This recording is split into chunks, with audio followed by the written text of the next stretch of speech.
Thank you for tuning in to another episode of my Veterans to Success podcast. You probably know by now, my mission is to help 1 million veterans and entrepreneur business owners achieve the dreams, goals, and aspirations they deserve. That is why I created the Veterans to Success podcast, because I get to interview guys, men and women, who want to share their fascinating stories with you about their time before, during and after their time in the military, so you can benefit and overcome your challenges. So sit back, relax, and get ready to be mesmerized, astounded, and entertained.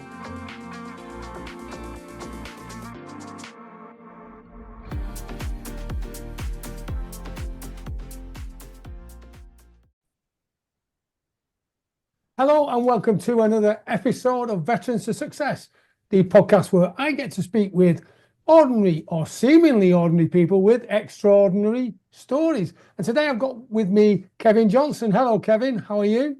I'm well, thanks, Joe. No complaints. Fantastic. And I can detect an accent that's not English, and not British. So we're going to be going into that a little bit more later on.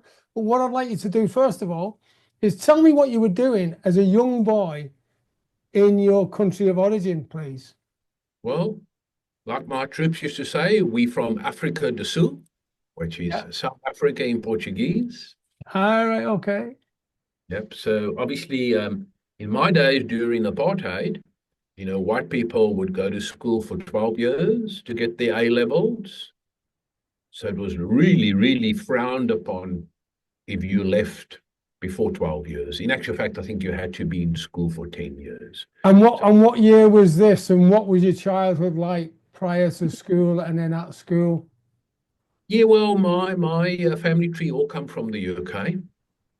So I would probably be fair to say I grew up in a traditional sort of English home as people understand it in the UK. An English-speaking school. And then what I remember from my school was, for some other reason, when it came to charities and raising money for the school, from an early age, I had to be the number one. Right, okay. So my mother used to make fudge and various other things. So I was ferocious at it. And then I had a friend in the classroom whose dad was German. So he was in Southwest Africa, which is an ex-German colony. And he used to have these precious stones that he used to export. So he used to give us the cheaper ones. And then we used to go around to our friends' parents and flog this stuff. So I could sense already at a very, very early age, like the entrepreneurial spirit coming in. The other thing that I remember about junior school, which is 7 years, is that the one prize that I had to get at the end of the year was the certificate for leadership. Right, so okay. No other prizes actually excited me. And then what I discovered when I got into my last year, which was like the 7th year, probably in 13, 14, that myself and another guy in the class who came from a very well-known sports family back there, we used to get called down to the office where the principal was, and he used to give us an address and money, and then we would have to go to the homes of kids that had stayed away from school without permission. Right, okay. So what I discovered there is that I wasn't shy to lift my fists, because what we would invariably encounter when we go look for kids that are obviously in junior school, there would be the older brother from high school also bunking, staying away from school. So that got to a little bit of argy-bargy from time to time. Besides that, at school, I was always in the top 3 because we used to sit in like order of first person, second person in like double desks. I was always either second or third. Then I moved on to high school, and I didn't go to a school in my area for one simple reason. My uncle was from Wolverhampton. Right. And he knew, I think it was Derek Dogan, the famous Wolves player. Okay. And he really, really got me fascinated about football. And in the late 60s, 70s in South Africa, the football went sort of semi-professional. And because of the exchange rate and, the gold prices and that favoring the rand, players in their off-season over here would come out there, play 6, 7 games. So in Cape Town, where I came from, there were 2 professional teams. And I would say about 80 to 90% of the players were from the UK. Right. Yeah, because actually you were growing up in a time when it was, I mean, the British colony as it was between 1795 and 1961 roundabout was, and so you were in that transitional period, weren't you, when it went to apartheid, which I believe is an Afrikaans word, isn't it, for separation? Yes, separation. Yeah. And that went on until the 1990s. So you were in the thick of it during a time of unrest, really. What was it? Yes. Yeah. So what was going on? Well, when I went to high school and I started to be able to think for myself, I discovered something, and that is, even though I was going to an English-speaking school, 60% of the teachers and definitely the principal were from the Afrikaans side. So, in South Africa, with whites, you got English like myself, and the Boer, the Afrikaner. So they had got into all sort of government institutions. So, things like cadets and discipline and all of that was of a real high standard, because that was something that the Afrikaners pushed, into the schools. So, in a way, and because it was like compulsory to go and do 2 years military, in a way, the young men were being prepared already in high school. Yeah, and it was a time of white supremacy and difficulty between the cultures, wasn't it? And yes. So when you left school, what was going on? Because after you've been in the top 3, you had a sort of change, didn't you? What went on? Yeah. So what actually happened is that when I went to the school, which was probably the second top football school in South Africa, it was just sports for me. But in the first 3 years, because you go to high school for 5 years, in the first 3 years academically, I still stayed number 2 or number 3, even though there were different students now. Yeah. After the third year, okay, and I still joke about it, I definitely didn't fall on my head and something happened to me, get concussed in rugby or football. But what I noticed in that 2 last years at high school, I fell totally off the cliff. Right. Lost all enthusiasm for schooling. But What do you think caused that? The only thing that I can say, watching my career as it moved on, where I am today at 67, I'm not good at studying someone else's curriculum. I like making up my own curriculums. Okay, yeah. Because there was no other reason that I can think of. Okay, similar teachers, the first 3 years were fine. But what I did know is that, probably from my days in junior school, I couldn't stay away from school, because where would I go? So I had to go to school. So then with some of the weaker teachers, I just simply never went into their class and went to the back of the hall where all the chairs were, moved some of the chairs and just sat behind some of the chairs till that particular class was over. And I'm not proud to say this, but I could maybe, on an average per day, stay away from 2, 3 classes. Yeah.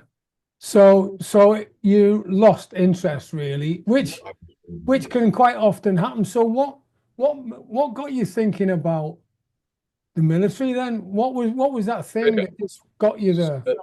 Yeah. So in grade 12, which you're doing your final now for A levels, yeah, as a South African white, that you're going to get a letter in the post, and the letter is going to be your call up for military services.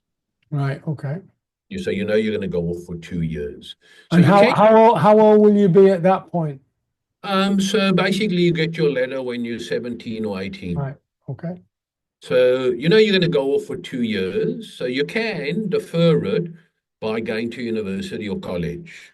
But you can't say, I'm going abroad or that. None of that. So I would say probably about 80 to 85% go immediately to do their national service. The others first go and study. And the military actually liked that because then they had also some new skills coming in, like Yeah, that makes dentists. sense. Okay, so I got this letter, and you can't decide where you're going. So some friend will be called up to the Navy, the Air Force. I got called up to the Army, and I got called up to signals. So I'm going into signals. Then 3 weeks later, we get another letter. So we think, well, that's just, now follow-ups on that. And on that letter, there's a letter from the police force. Now, in South Africa, it's not a police service like here, it's a police force. Right. Okay. So, they also go to the wars. So they're fully trained, Mm. coin ops and that type of stuff. So it's a proper force. So what they're basically doing there is they are inviting just 200 of us from that thousands and thousands that are called up for national service. I found out later that they were trying to attract English-speaking people into the police force because it was predominantly Afrikaans. Right. Okay. Yeah. So then I went into let's say, to go see the chief constable. And obviously he'd been told, be very nice to these young men when they come there because we need more English-speaking people. Yeah. And I'll never forget this, Joe. I was going to get 26 Rand in the army as a national serviceman. These guys were offering 204 Rand. Right. So you went for the army, obviously, didn't you? Yeah. So it was a no-brainer.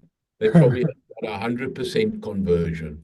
Right. Yeah. Right. And I suppose they would do it because back in, when was this? In the late 60s, 70s? It'd been 76. Right. Okay. Yeah. So at that time, as you say, the police force was a force because I used to see what was going on maybe a bit later, and the way that things were run in South Africa, and it was quite a lot of segregation and a lot Yeah. of riots.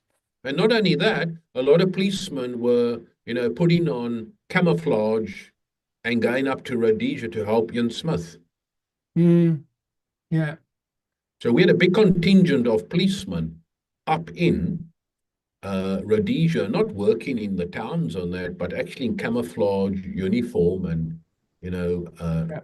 flown out to hot spots in Alouettes. So you decided to go for the bigger payment, which, and why wouldn't you? So Yeah. what happened when you got in? Was it like, I'm your mother now, what am I? Or what was the sort of greeting? Because South Africa, I know nothing about the forces over in South Africa other than what I've heard. So this is why I Okay. find it particularly interesting. Okay. So basically, the best way to describe the police college where you go to become a policeman, see it like a light infantry unit. It's like a battalion strength. So it's got an X amount of companies, okay, and in the companies are 4 or 5 platoons, and the platoons would be, let's say, 24, 25, 26 strength. Yeah. But the difference between the companies and the platoons in the police to the army is that there are no officers in the company. Right. Okay.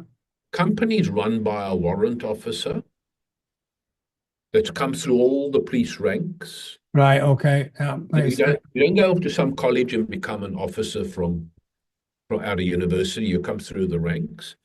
And then the platoon guys, the platoon commanders, would be platoon sergeants. So for a company, there'd just be 5 guys Mm, and the troops in the police. A warrant, 4 full sergeants, and then the troops. So we were basically the National Service Company, and the yeah. other 7 or 8 companies in the police were proper permanent force policemen. They wanted to make a career. So, so in that particular year, 1976, okay, in June, So we went in January on the 4th. June, the biggest riots ever in South Africa arrived in the township. So what actually happened is our company, we went to a counterinsurgency farm. Yeah. And we were trained to go to Rhodesia. The UK was putting pressure on South Africa, so they stopped sending men to Rhodesia. So they then took the 200 of us and converted us into now getting ready for big trouble inside South Africa. And And Rhodesia at the time was an interesting place.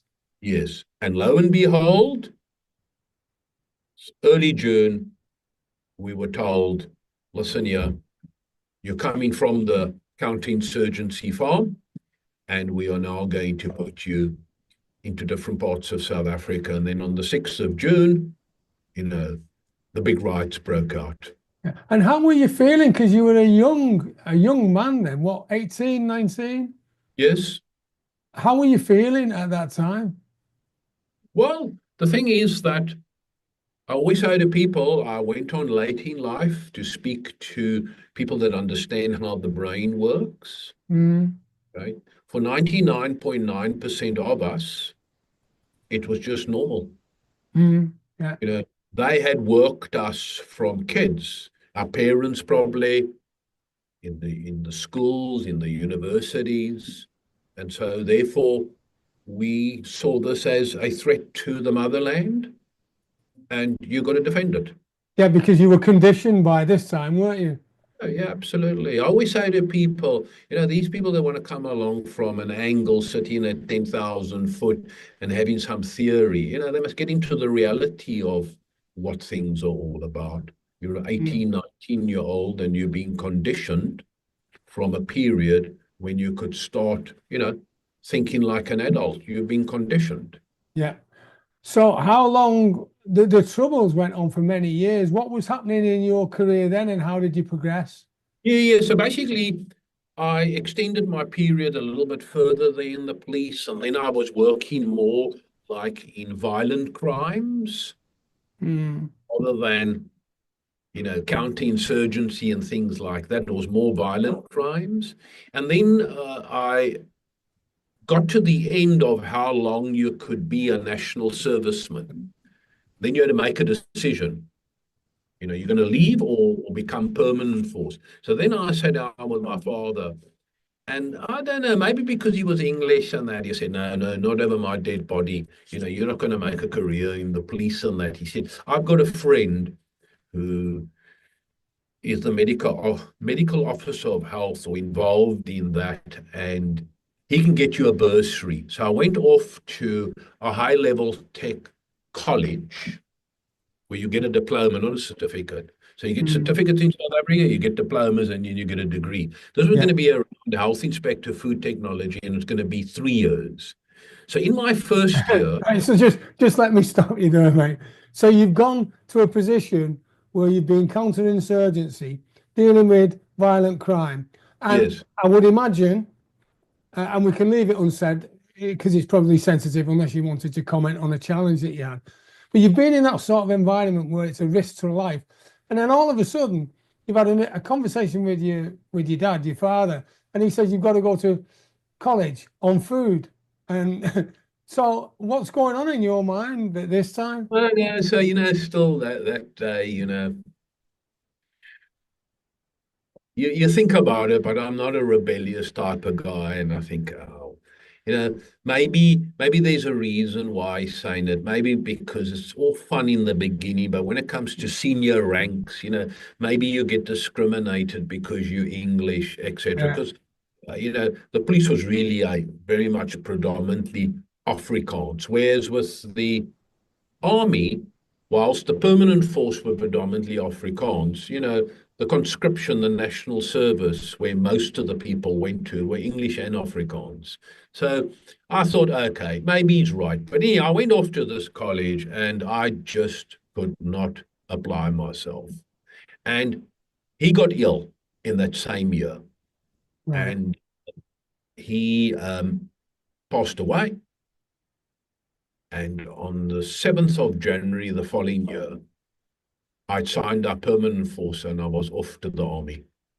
Yeah. I know that you had an interesting relationship with your father because he was definitely an alpha male and a Yes, disciplinarian. So, yes. and I would imagine that, and I'm sorry that your father passed away when you were at such a young age. At that point, though, you probably thought, now I can follow my dream. Would that be? Yes, yes. But seeing you said something about my dad, yes, I see it as funny. So one day, this woman knocks on the door, the neighbor. My mother goes, "Oh, here we go again. It's Kevin that's causing trouble." And this woman, I'll never forget, her name was Mrs. Mycroft. She's, "Yeah, yeah, absolutely, Mrs. Johnson. It's Kevin again." So my mum looks at her and says, "No, I don't think it's this time around, Kevin. My boy's sitting on the toilet." Right.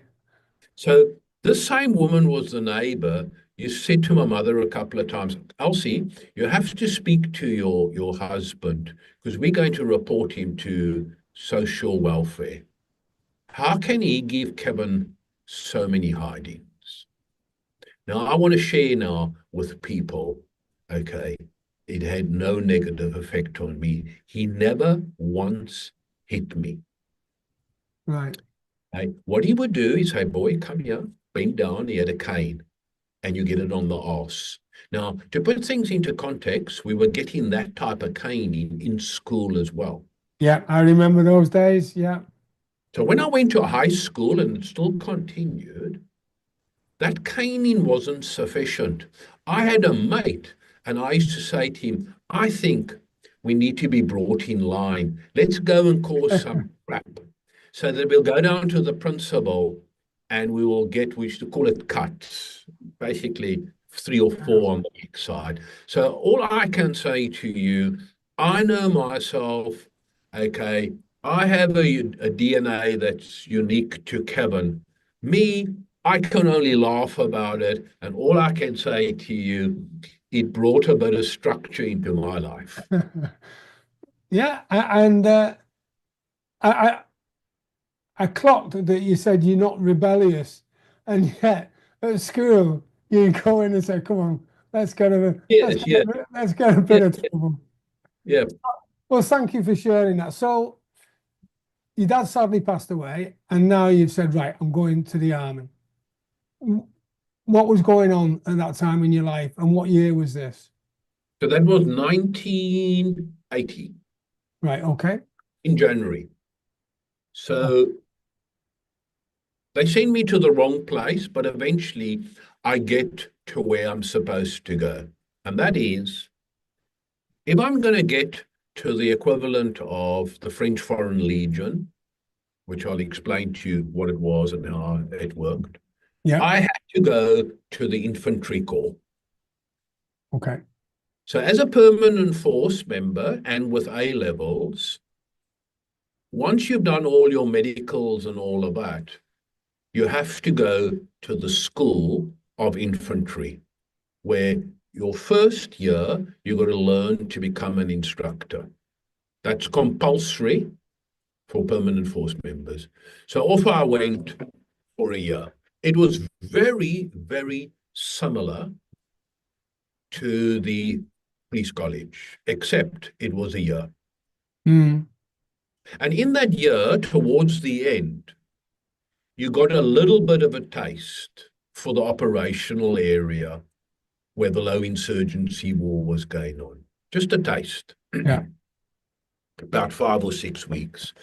So when we get to the end, okay, now I come up against my first obstacle. The infantry school wants to keep me behind to become an instructor at the infantry school. Right.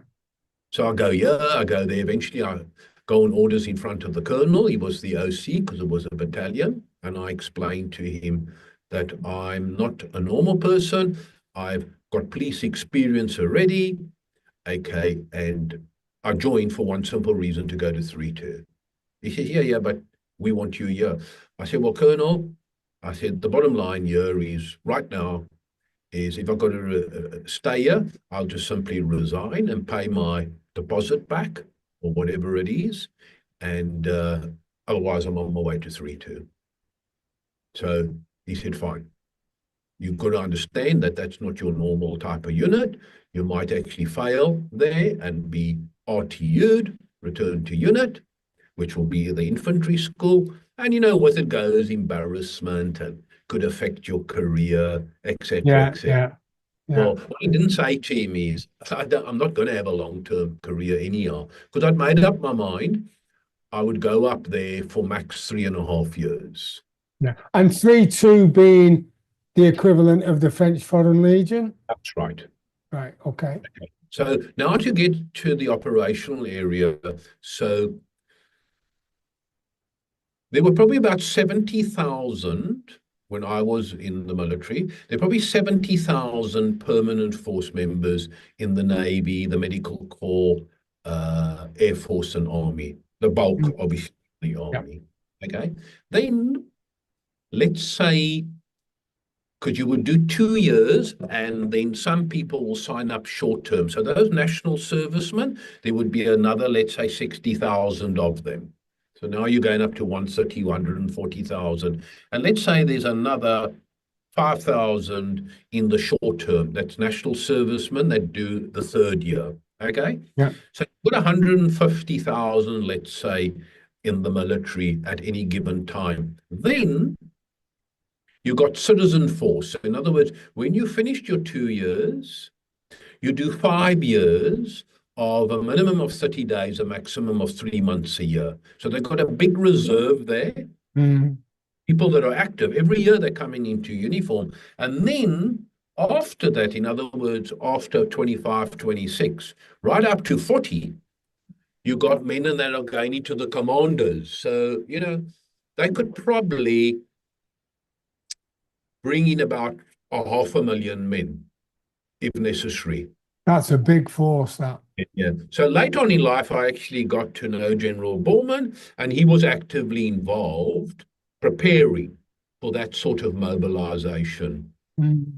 Because if the brigades, the Cuban brigades and the MPLA grades, supported by the Warsaw Russia and that, if they'd come across the actual border of Angola into Southwest Africa, then we had a conventional strategy as to what we were going to do, but it never got that far. So for all the years of the low insurgency war, and it started to get worse and worse and worse from, let's say, early 70s through to 1988 when it all stopped. Mm. What we did is the following. Portugal had to get out of Angola and Mozambique quickly. So the theater where we all used to go and fight was mostly Angola. So what actually happened there is there were three factions vying for power: the FNLA, UNITA, and the MPLA. And the Soviets supported the MPLA. Yeah. So the MPLA came in. FNLA had been pretty wiped out, so we took about 1,000 of them under our control. And then UNITA, the big one under Savimbi, he had about 40, 50,000 people. So between special forces, the so-called 3-2 Battalion, Foreign Legion, and these so-called Angolan rebels, that was a nice unit that we could actually form. Right, okay. So we operated as three separate units. The big one was UNITA, where guys from my unit used to get seconded to and sometimes transferred fully there and embed themselves. Then ours was about 1,000 strength. And then from our 1,000 strength, some guys used to go over to special forces where they really specialized and worked in small teams. Mm. Okay. But the real group that did the attacking was UNITA. Yeah. And then our unit. So in my unit, let's say there were 7, 8 companies. We were probably about 7 with HQ complement. We had our own reconnaissance wing. We were probably about 800 strong, and of the 800, 70 were from South Africa and abroad. So the troops were from Angola that we brought out. And the leader element fighting about 70 of us on average per year. I would say 25% were foreigners. Yeah. Because am I right in saying UNITA was the National Union for Total Independence of Angola? Angola. Yeah. And the FNLA was, Freedom for the Something Liberation of yeah, the Angola. National Liberation Front of Angola. So Yeah. there was a lot of segregation and factions, weren't there? And they were Yes. all fighting for different causes. How did that manifest itself in the way that the country was run at the time? Because there would have been a lot of challenges, wouldn't there? Well, the thing is that General Magnus Malan in my time, who was the chief of the South African Defence Force, the Minister of Defence became the Prime Minister. Mm, And he was offered the position as Minister of Defence. And he said, I'll take it, but I'll take it in a capacity as a as a civilian. And you need, as the Nationalist Party, you need to give me a constituency. So he actually went and fought an election, albeit mm, among white people. So he then became the MP, okay, and then became the Minister of Defence. So the cabinet of that apartheid regime, the cabinet, the senior mm. members, Yeah, they had a doctrine which was the total onslaught. So basically, we took the fight to the enemy, also knowing very well that there were going to be internal problems.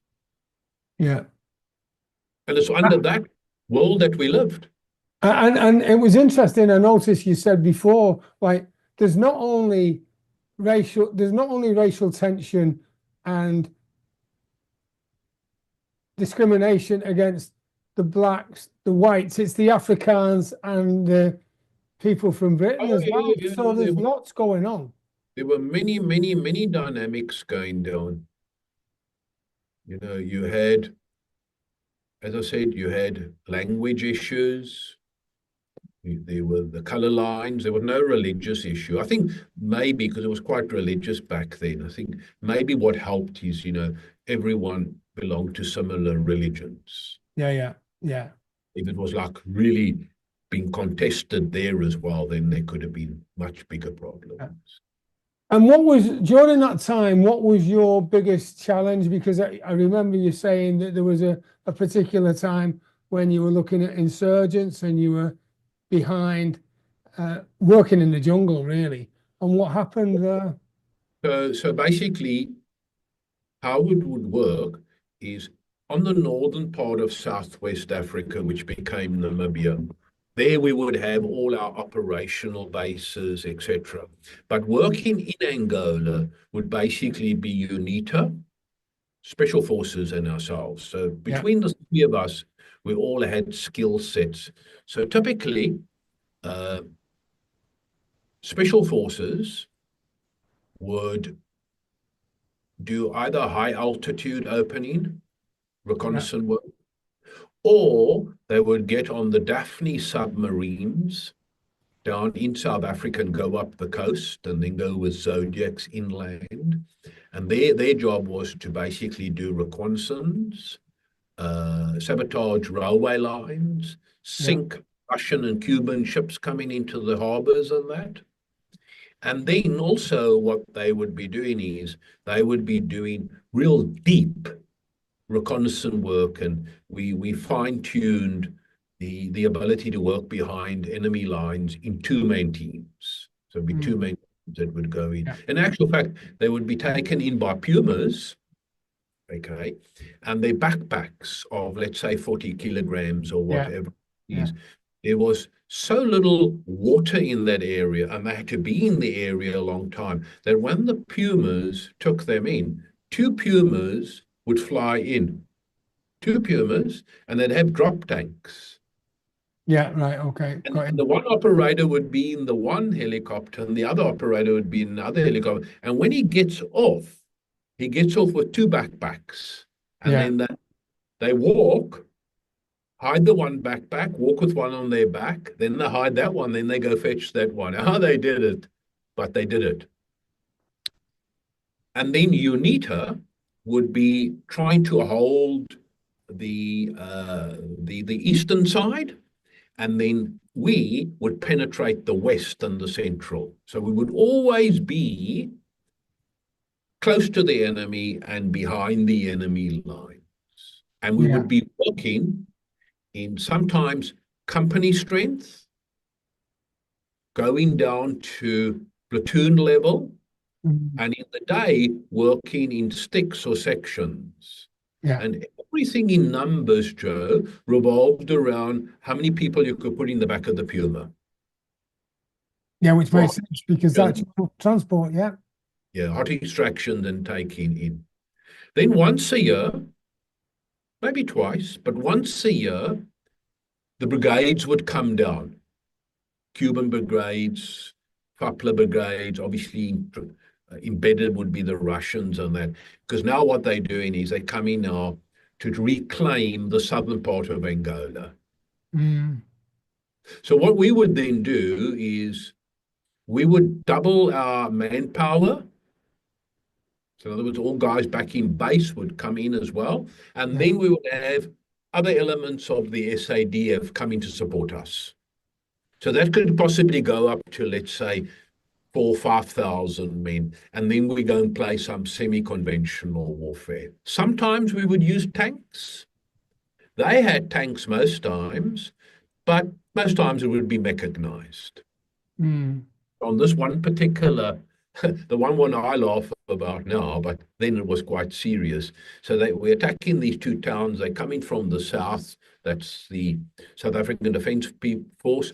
And we and the Special Forces, we are more north, ambushes, monitoring what's happening, what's coming down, what's leaving these towns. And we're about 10 kilometers northwest of this place called Onjiba. And we are company strength, so 90 odd. Yeah. So two platoons are lying on this road that's coming out of this town, and the other two are in a half circle. Yeah. So, Okay. so the company commander, he's in front, and I'm at the back on the 6 o'clock. And not too far from where I am, there's like a dirt road. And if you look down this dirt road, it's like a thick bush, and we hear this noise of vehicles, and it's coming out. And eventually, the first vehicle comes out of the bush, because it's quite thick, into this open area. It's called the Shona. And we see this vehicle, and they climb out. That stage, I go with my machine gunner and my Angolan sergeant, and we go out there, and we look down, and we think, oh, this looks like the enemy. Mm. The company commander's on the radio to me, says, show them where to park. Show the enemy where to park. Show them where to park. I said, what do you mean, Turners? He said, no, I've spoken to HQ. HQ tells me that it's military intelligence. And the problem with those big ops is that you can have guys back at the HQ that are not your own qualified men. You've got other officers from other parts of the army. So anyhow, I say, okay. And we look again. I get back to him. I said, could you check again? He says, yep, I'll check again. He comes back, saying, no, affirmative. It's exactly what they say second time around. I said, well, Tunis, do me a favor. Before we park, can you come over? He says, no, I'm actually on my way. So he comes over, he walks through we call it a TB. And he comes through to me, and he looks at me, and he looks at the black sergeant, and he says, what do you guys think? I say, no, Tunis, this is not military intelligence. This is FAPLA, the enemy. Now, here's the interesting part. He gets back on the radio, because he was a very decisive guy. Bear in mind, we're only about 22, 23. He gets back on the radio, and he says, I want airstrikes. Right. Back there, there's probably a lieutenant colonel or colonel in charge. He don't ask the lieutenant why. He just confirms, affirmative. Can you give me your grid references? So he went from saying twice, park, to the third conversation, which was maybe 3-4 minutes later, to just taking this lieutenant's instruction. Right. That's a big sea change, isn't it? Yeah. So basically what happened is myself, the guy with the RPG and the LMG, we stayed there and Tunis took the rest of the guys all over the road and we were going to dig in because the sand's quite soft. We were going to dig in and then the airstrike was going to come. These were going to be jets. And then they confirmed with us there's two on its way. So we stick in there to check now where this convoy is, but they come up with the same idea. A couple of vehicles back in the convoy, they decide they're going to turn left and also go over the road. So they're going to end up on the same side as us. So there's our first plane gone, because what we were going to do once we were all on the other side, we were going to put white smoke or whatever it is, 60, um, Yeah, 60, yeah, 60 mil mortars. We're going to put it over and then illuminate that area, and then they'd come in from the east, one yeah, behind one another, come out and down from the sun. You know, their normal strike. yeah. But now they're coming across. So I'm still there when they're crossing, and these two jets arrive, but they're coming in low level. And they tell us on the radio, boys, I'm terribly sorry, we haven't got heavy loads with us. We've just come from another sortie, but we got a fair amount of 20 mil left. So they ripped that 20 mil into that convoy. Right. Then Okay. the three of us went across, and then, that must have been about 11 o'clock in the morning. And I think the whole firefight stopped at about 2 the next morning. And, unfortunately, in that firefight, two Russian lieutenant colonels were also killed. Yeah. Um, there were two of the wives, and then we caught a sergeant major, a full W01 from the Russian army. And because I had a police background, he was there by me. I kept him there where I was. And I gave him a half because we all the lead element used to carry one bottle of something. I used to Yeah. carry whiskey. So he was so like nervous and was so cold, I had to feed him with whiskey to calm him down. Oh. So, when you're telling the story, it's like a Hollywood blockbuster where you'd imagine the jets coming in like Top Gun and firing things off. Now, on a film, people often get detached, don't they, from the real life. The fact is that this is where people's lives were lost. And you were still only a young man. And when the sergeant major, the Russian sergeant major, was captured, you showed him some compassion by giving him some whiskey and keeping him warm. I mean, Oh yeah. how did that in the mist and fog of battle, once it cleared and the realization come and you're a young man, how are you feeling? Um, One thing we were taught in the military, and I mean, a lot of people won't get this because, you're defending the indefensible if you're part of an apartheid regime. But the bottom line was that, we were going to go and do our job, but we weren't going to cross the line. So when it came to that sergeant major, somehow everyone from the troops all the way through to the instructors, not the instructors, the leader element, we just knew we got to treat this guy properly. So it was Yeah, exceptionally cold that time of the year. So, the guys wanted every bit of warmth they could have, but this guy would give the inner of his sleeping bag. This guy would give a jersey. So that guy probably went to bed that night warmer than most of the guys there. And obviously, the coffee with the whiskey in and that was to, at least let him just dumb down what he's experienced. yeah. Because at the end of the day, we're all human beings, aren't we? Yeah, although I must say we've got to be always fair, because there's always two sides to the story. If Mm, he had taken heavy casualties that day, then you don't know as a human how yeah, you might yeah, feel. exactly. Because um, in a smoker battle, things happen, and it can Yes. be difficult. So after this, and you had a few more encounters, what was it that made you think about the next stage of your life, career? Well, I'd always known when I went in that I was actually going to just do like 4.5 years. Mm, Because once you've done that amount of years and the police, then when you leave, they can't call you up for yeah, yeah. camp. For any You more finish service. Yeah. become a full civilian. So if you can get out of there like at 25 and none of that. And then also in my last year, I met the woman that I'm married to today.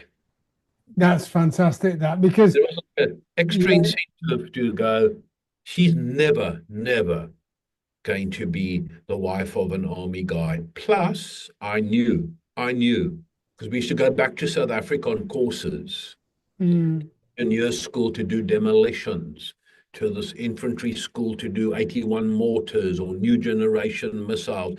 And every time I used to go back on the courses, I used to have a look at a so-called peacekeeping unit yeah. base.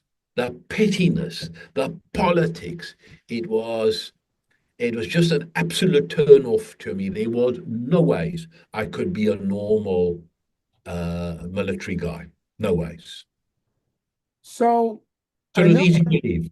yeah, I know. How did you find the transition? Because you'd already been gearing up really to get out. How did you find the transition from the military to civilian life?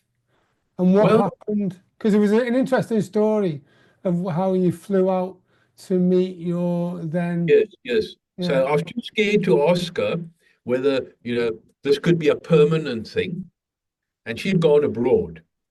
So I just decided I'm going to resign and leave. And then only I left on the 31st of December up there in the operational area. So you had to get onto a Hercules C-130. oh yeah, yeah, Then I had to get to Victoria. Then from there, a friend drove me to a Jan Smuts International, get on a normal civilian jet. Getting to Cape Town, I don't know what time it is, maybe 3:30, 4 o'clock. Get home, then went to my mom's place because my whole life had been up there, yeah, and I don't know what it was. I saw a dad. Yep, I saw a dad right, near the across the road. There was a shop, and he said, "Man, it's hot. Why don't you come down to my home and have a swim and a beer?" So I went down there, and when I got there, I thought, and even when I was on my way there, I thought, so what a day to come back. I mean, everyone in civilian life is prepared. It's New Year's Eve. They're going to yeah, parties, dinners, or whatever it is. So I'm going to get my first rejection. Thank God, when I got there, she was there. And they were just planning to have family around that evening. So oh she had intentions to go out. yeah, And then 2 months later or 3 months later, we moved in together. But here it comes to answer your question. When you leave the military, we're all different. Okay. So we face different challenges. I had some luck that came my way when I left. One, I started to look around for jobs and found out that I'm going to earn less than my girlfriend. That's motivation, eh? To say, I'm not going to allow that. So you're the typical alpha male. I'm not having that. Or it's not going to be for too long. Secondly, when I left, there was no internet. Mm. So therefore, when I applied myself in my first job, there was only the newspaper really to see perhaps what was going on in the war. I remember those days. Yeah. And then also a baby came very soon. And somehow I was so absorbed in my career at Barclays Asset Finance that I told my friends I was a little bit ashamed to say that I just broke all ties with the past and I was reading no news. And even my business partner many years later said, Kev, the dealers, because our car dealers were our clients, they used to say, Kev never talks about it. Wow, look what he did. And he never talks about it. That was just me. I cut it off. Boom. Yeah. And I applied myself into that new career because I'm telling you now, if I allowed my head to go to the past, sitting in from that environment that I was in to sitting in a office with mostly women then Yeah. calling on car dealers to get them to support the bank on car finance and having to take abuse from them and them shouting at you and telling you that you're wankers and that. Let me tell you, it's easy to flip, eh? Mm. Yeah. Yeah. So I just got into that zone and started to accept that that was the world I had to be in for a while. And I suppose in some respect, what you'd done in the military prepared you for your life on civilian street because it was like being in a firefight, but in a different way, a Yes, psychological yes, game, and maybe being shouted at by disapproving or dissatisfied customers or people who just want more when you're giving them everything you've got anyway. So yes. I suppose that makes you hard as well, But I'll tell you what, I brought some army tricks with me. right? Okay. Okay. So when you look at like the 3-2 Foreign Legion setup, by structure, it's a battalion. So it's Mm. just like any other South African infantry battalion. But we're unorthodox. They'll have manuals of 60 pages. We'll have a manual of 6 pages because we do it. Theirs Yeah. is a lot of theory. And when I got into that first job, once I understood car finance, which wasn't too difficult to learn, I started to look at the structures there when they started to give me a little bit of a gap to lead some people and Mm. said, wow, this is just like the army. These are old structures that they got. You know, the org chart, Yeah. branch manager, business manager, so et cetera, et cetera. And then this particular guy who was the branch manager, he had a lot of respect for my military background. And very quickly he accelerated me. And then a break came. He said, I've got 4 managers under me, Kevin. One of them's leaving. I want you to take it. I took the job. It was marketing.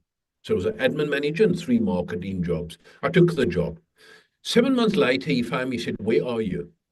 I said, no, no, I'm just going to this dealer and then I'm coming back to the office. He said, good, meet me at this place. It was a guy that played for West Ham United, played Right. for England, and now ran a pub out there, Budgie Burn. I'm going to Budgie's place because they were big mates. I'll meet you there. So I get there, I still call him Mr. Rose Innes, and he says to me, Patrick O'Connor is leaving. That's the other marketing manager. He said, I want you just to keep an eye on it till I find someone. I said, well, I've got a suggestion, Mr. Innes. I said, why don't you just watch me on both these jobs and then we just combined it? So we went on to have lunch, and obviously Budgie and him used to be big drinkers. And about 9 months later, the third guy, the oldest guy, was being transferred to the regional office. So he phones me. He said, could you do me a favor? Same story. I kid you not. Meet me at Budgie's place. We go over to Budgie's place, a wonderful pub. We're going to have lunch there. And Budgie sitting there at the table. I mean, Budgie knew more about the bank than most people knew about the bank because him and Rosie were mates. And we sat in there and he says, I want you to look after the third position till I find someone. I said, no, no, Mr. Rosie, it's the same story. Give me that one and let's see how it goes. And eventually, 3 months later, I was looking, we had combined all 3 management positions into one. That I learned in that unit in the military. Which brings me, well done for that, and thank you for sharing, which shows your drive and determination, which brings me to a question really is, what's the secret of your success? What would you put it down to? One Okay. word or one sentence? So the success is, for me, Kevin Johnson, the way my nervous system works and my DNA and what I've experienced in life and that. So I put in the middle, there's a circle called fear. Mm. Fear. You've got 2 options. To the left, you avoid fear. In other words, you procrastinate or whatever. Or you embrace fear. In other words, you Mm. strengthen the courage muscle. Yeah. Which is the fight or flight mode, really? In Yeah, that, those are pillars. yeah. And how do you deal with failure? So with failure, it's about strengthening the muscle. You know, obviously you go through the motions of why didn't it work, etc. But what you do is you get back on the horse as quick as possible. Good. Yeah. So you're going to the eye of the storm. But I just want to share something else with you, Joe, that's very, very important and probably going to be more important going forward, especially for people that are wanting to grow big businesses Yeah. Yeah. and Do teams that. and others. There was something else that I learned there, okay, at 3-2. And that is we had no fancy equipment, no GPS on that. So when we used to work that thick bush, we would be flown in for about a half an hour. There's no guarantee that the Puma lands exactly where we think we're going to land. Then when we're on there, we got aerial photography, normal land maps, a compass, and I think it was called a clicker. It didn't click, but you should put it on your hip, and then when you walk, it Oh, clicks. yeah. Yeah. But it don't make a noise. And then when you walk in that thick bush, etc., and you've got to get to your RVs, okay, if it's lane ambushes, or if you're going to do like we call butterfly early morning attacks, or for that matter, you've got to know where you are in case they got to hot extract you. We would use the combination of all that. So Mm. basically, what it was is that I was taught as a young man, we were collecting data to Mm. protect our lives and Yeah. our buddies' lives, collecting data. So that was something that I took into the banking world, and I was flabbergasted because it was before internet, and they would only know in the branches on the Tuesday of the following week detailed reports of how they're performing ending the previous Friday. So all I did was I phoned the staff that worked for me and had 9 or 6 columns that were important of info. Cut long story short, I'd get a typist to type it up, and I had real-time data at 11 o'clock on a Friday morning. So I could take on greater responsibilities because Yeah. one thing that I had was I was working off the data. Yeah. Instead of historic data, which doesn't matter because it's already happened and it's difficult to do things. I remember when I started in life insurance back in way 1988, and there was no internet. Um, we did have a mobile telephone, I do recall. I remember leaving it switched on in my car, and it was the battery was that big. It ran the car battery down. That's another story. One of the advisors uh, or the salespeople, he never used to take any detail about the clients, and then he wondered why he could never remember anything about them 6 months later. I used to write copious notes, loads of notes, because I wanted to tell the story so I could help them on their journey through life, if that makes sense. And data is really important, isn't it? Yeah, and then the other part, just regarding data and collecting info on the client, when you start to grow a bigger business and you put some line managers under you and that, I've discovered something. A CRM, for example, is vitally important because that's the heart of your relationships with your clients and your prospects. But what actually happens is you get some senior management creeping in. They want this extra field. They want Yeah. this extra this. And then when you ask them, what do you actually do with this extra info? Well, you never know. It might be a good thing to use into the future. So I apply a simple principle when running a CRM, and that is if you're not going to use that field, you're going to lose it. Like in rugby, use it Yeah. or lose it. Yeah. Otherwise, for the younger people and the more junior people, they say, why are we collecting so much irrelevant info? Yeah. Exactly. So you've mentioned that a lot of people you looked up to and were basically given tips, which I think is a mentor or maybe a coach, which I know I appreciate are different. How important do you think it is having a good coach and or mentor to get Uh, success? so the only experience I can say there is how I've worked with my staff and how I've used a coach and a mentor. So I came across something called Pearson's Law. Yep. So when you measure it, it improves. When you share it, it improves further. So me, when I decide to take on a coach or a mentor, I'm very clear what I want out of the relationship. So I invariably get good stuff. Yeah. Whereas I think a lot of people, they approach a coach or whatever it is, they go there with a lazy mind. It doesn't quite work out and they blame the coach. No, if you didn't have a lazy mind, you could have got a brilliant, result out of the Yeah. coach. Yeah. So So it's go in with you eyes wide open and clear on the strategy and the result that you want. exactly, exactly. And so now that you've moved forward from being in the banking industry, you stayed in the financial world. And Yes, yes. what happened after Barclays and then you went to Well, other organizations? the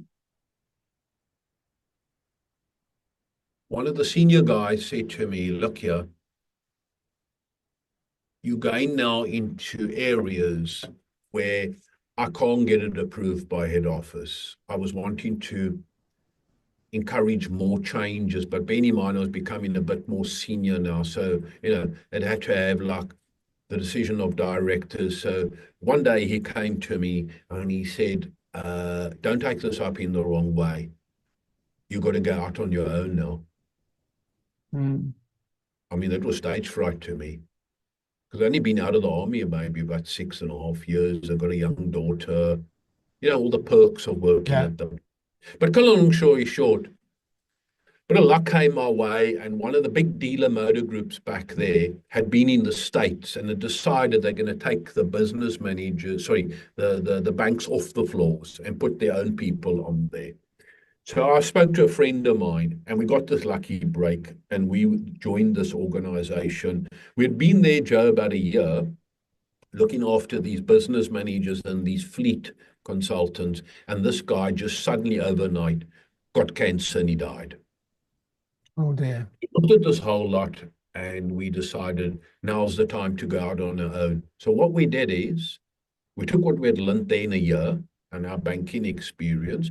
And then what we did is we attacked all dealership floors in South Africa that had banks on the floor and replaced them with our own people. Right. So Okay. that was my first entrepreneurial proper career.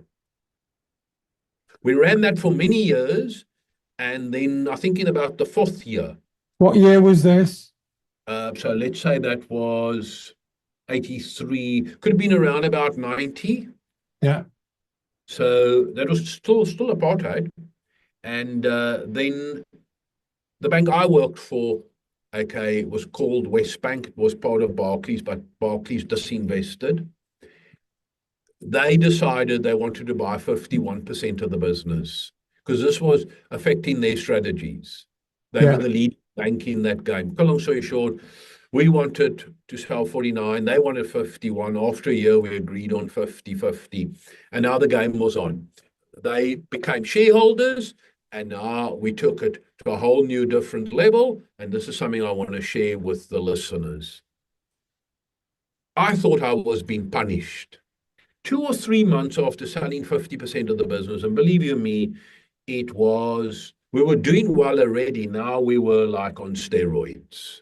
Yeah. Because we had the whole bank. They seconded about 300 odd people to us. It was all happy days.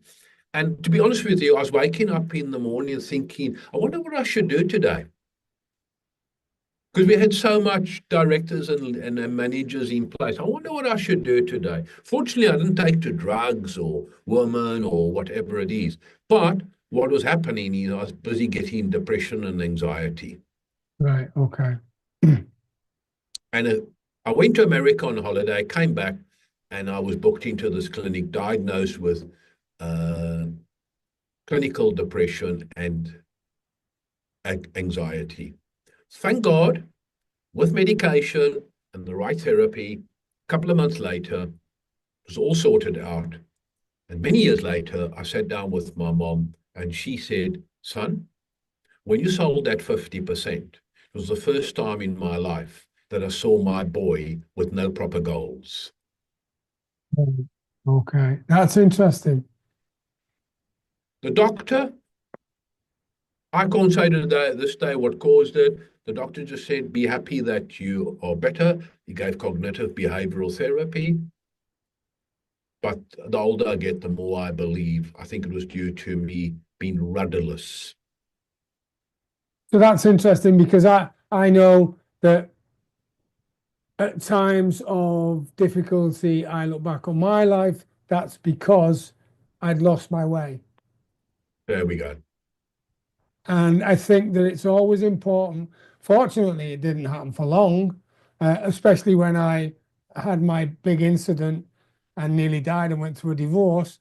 That's a pretty low time, right? Yeah. So it's about taking control again, isn't it, really? Yes.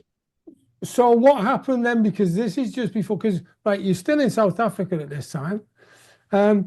What's going on in your mind and what makes you make the move? No, so I'm back on the horse pretty soon. Yeah. Um, I then, about a year later, almost to the day, I have a turn again with this depression and anxiety. All over Christmas time, when it's quiet, you're busy, it's okay. But when you're quiet, you get really like you got depression. It's really like inward thinking and that. So now I'm going to go get treatment again. And when I came out of there, I miraculously recovered. Right. Okay. I decided I want out. So I sold the remainder of my shares. So at that stage was my ex-partner, a big insurance company, and the bank involved. And my wife had planned a 6-week trip over here. So we came over here, Over here being the UK. Yeah. UK, yeah, and went into Europe. And I remember still a lot saying, yeah, Kev, when you get back, just send us the bill. Because they obviously saw now, oh, the guy is sold, but he's miraculously he's recovered. I wonder what his plans are now. So, I mean, I think that was just, look, yeah, they were nice, but I think they were just, let's get close to Kev again. Yeah. But when we were over here at the Holland Park Hilton, my wife said to me, would you ever consider coming to the UK? I said, why? Because I always used to carry a pistol with me. So, I wasn't worried about the crime increasing that. But she had gone through some violent armed robbery, etc. And they wanted out. That's my daughter, who was then, maybe 18, 19, and my wife. They wanted to leave. I'd Yeah. sold my shares there. So it was basically easy to exit. I came over here. I did some consultancy work for about 2 years, knowing very well that I want to see how the land lies here, and then get into something. And then I met my British partner and we went into e-commerce. So we were actually one of the early adopters in the UK in e-commerce. And how did you find that? Because your first job was from 2001 to 2004, and then you met your business partner. And what made you go into e-commerce? Because it was in its infancy at that time. Okay. So basically, I had a soft landing into her business. She had a small finance brokerage firm. Once again, car finance and that. And then I started to get involved there, and I realized that the car finance industry is always on the peripherals as brokers. Mainstream will always be you go direct to your lender or you get the finance from the dealer. Yeah. So it's almost like a cottage industry. Yeah. And I looked at her and I looked at myself and I said, no, Jan, we can go for something, better and bigger. And I think if I look at my police career, I didn't want to be a normal policeman. I look at the army, I didn't want to be a normal army guy. When I was in the banking world, I didn't want to be a normal banking guy to open up my own business and try and disrupt it. So there was the disruption mentality coming. Let's do something that no one else is doing or very few. E-commerce. Very good. So we knew the products already. Mm. All that we're going to do now is just cut out all the middle people and sell direct electronically. And I must say, it was absolutely fun and very easy in the early days. And that took you through to then sell that company and then move on. That's correct, isn't it? Yeah. So basically, I had an idea together with the private equity firm bought into the business because they were an insurance company. So now instead of coming across as a broker on the internet, we were coming across as a full-fledged insurance one. I had ideas for a new way of going. One of the private equity firms, other investment guy had the same idea, but it just didn't happen. And so what I decided to do was to actually then sell those shares. And then what I did is for a couple of years, I took on big management consultancy projects with big dealer groups in the UK where I was actually paid on the reward. So they weren't buying my advice, they weren't buying my time, they were buying me speaking to senior people in that organization how to get a better result. Yeah. And it was nice because when you got skin in the game, the senior management take you serious. You can phone them and say, hey, look here, these guys are not doing this. Whereas if you're getting your fee, they go, hey, Kev, you know your place. You get in your fee and, just stay where you are on your side of the line. By having skin in the game, Joe, you can get onto their side of the line and make noises. Yeah. So now you've moved from that to what you do now, which is really great. And Yes. I'd like you to share that with me in a second after. We've been talking, we've looked at how to achieve success, what you can learn from failure, because you've not failed, so long as you don't give up and you just learn from it, because fail is first attempt in learning. So what's the one tip you would give to someone who was either leaving the military or has left the military, or maybe have not been in the military but wants to know how to get better results in life, in business? What's the one tip that you would give them? Well, the one bit of advice I would give is the following. Just live your life as a chief courageous officer. And what I mean by that, the brain likes us to go to our comfort zone where we're capable and confident. But on the other side is the area where you commit to something where you don't quite have that 100% skill, and then be prepared to go through a period of courage. So spend more time on that side, okay, rather than in the area of capability and confidence. If you go and you commit, you go through a period of courage, you'll naturally draw on your capabilities, etc. But you need to continuously, just like building muscle in the gym, you need to keep building your capabilities so that you can feel more confident, and that more confidence will get you to go to the other side. So you just stay in that 4-step loop. It's not easy, okay? But stay in it. And I guarantee you, you will create magic. Thank you. And we're coming towards the end now of our conversation, and we could talk for hours and hours, I'm sure. With regards to everything that you learned in the police force and then the army, the special forces, or the equivalent of the South African Foreign Legion, how transferable do you think the skills are that you developed there and learned there to life on Civilian Street and being in business? No, well, I will say to you, first of all, don't create unnecessary line managers, too many structures in the business. Keep it as flat as possible. If you're at the top, yep, speak to your managers, but spend more time listening to what your staff have to say in your business, because that's really where it's all happening. Mm. Okay. And then have a very, very good data strategy in your business. Yeah. So that you can get the data to actually guide you. Because and obviously the military skills helped you organize that in your mind. yeah, those two are brought over. It's very structured. Yeah. So and then the last one is the world I'm actually in right now, which is, without a shadow of doubt, and just before this meeting, I was speaking to another guy from Special Forces that had gone up to Lieutenant Colonel, and we were chatting about it. Okay. Mindsets, your mindset makes your world. And in the past, I'm a 67-year-old, so I know this. In the past, you could get into business with a set of mindsets and it could see you all the way through to retirement. This world we're living in at the moment, uncertainty is becoming the new norm. Yeah. You have to keep updating your mindsets.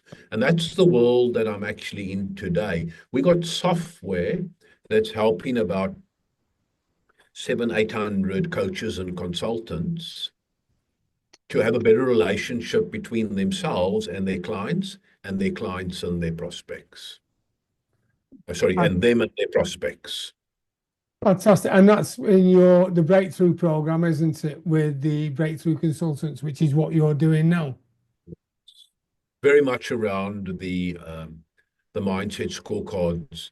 And what we're also now finding is that companies are looking towards, especially bigger companies, and saying, besides mindset scorecards, can you give us digital assessments? So you could use assessments to assess your own staff, or you could actually put these digital assessments between yourself and the prospects. So, for example, someone that wants to buy 200 vehicles, he's got to make a lot of decisions about how he goes about from a tax perspective. So you can create digital assessments that he completes, and then you can use AI to get back a very comprehensive report to that CFO, like a minute after he's completed that assessment. So we move slowly into that field as well. Thank you. I mean, it is really interesting and phenomenal what you're doing now and the way you're developing this. So how can people get in touch with you? What's the best way? I mean, at the moment, Kevin Johnson on LinkedIn, or Kevin at SMA, that's Sierra Mike Alpha Digital.co.uk. Fantastic. Well, listen, Kevin, it's been an absolute pleasure speaking with you. Thank you for sharing your journey with me. Likewise, Joe. JoeTeams.com is a resource I've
created to fulfill my mission to help 1 million veterans and business entrepreneurs like you achieve the goals, dreams, and aspirations they deserve. JoelTeams.com is jam-packed full of valuable resources specifically designed to help you on your journey to success. Visit JoelTeams.com now to find out how you can join and start your journey to success immediately. That's JoelTeams.com, JoelTeams, JoelTeams.com. And until we meet again, have a brilliant day.